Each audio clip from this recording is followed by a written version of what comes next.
This is being down in Texas and being in Mexico is how I got bit by that longhorn tick that made me allergic to meat my whole life. How old were you when you were down trimming weed in Mexico? Okay, I'm gonna say the first time I remember actually touching the weed, I went down there when I was about 6, but I remember my 7th birthday, I spent 3 weeks down the country, down my mom's way. Then my father came and got me in a yellow van, and then we drove back to D.C., got in the Winnebago, and I thought we was going to New York like we always do. And he was like, nah, we're going to be gone for a while. So my mom was like really mad because I was getting pulled out of school, but I was always ahead of my work.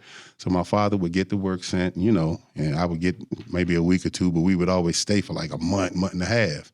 You know what I'm saying? Sometimes longer than that, because then we would leave Mexico, go through Texas, then we would stop. Sometimes we would go to Arizona. It was just, I don't know what he was doing. I mean, I just liked it. You know what I'm saying? I was spending time with my pops, but we spent a lot of time on the highway, and what he would do is load the Winnebago up. He had a compartment. It looked like a transmission case now that I know that when I started moving freight, but they would put it into the floor. They would remove things and pull things back. And I remember them saying they had to extend something for it to fit, but they would fit it around like it was a shaft that would turn, and they would fit this box around it. And the only thing, the weed that would be around it would get brittle because it would get hot right there in that one spot, and sometimes it would melt through the little plastic box.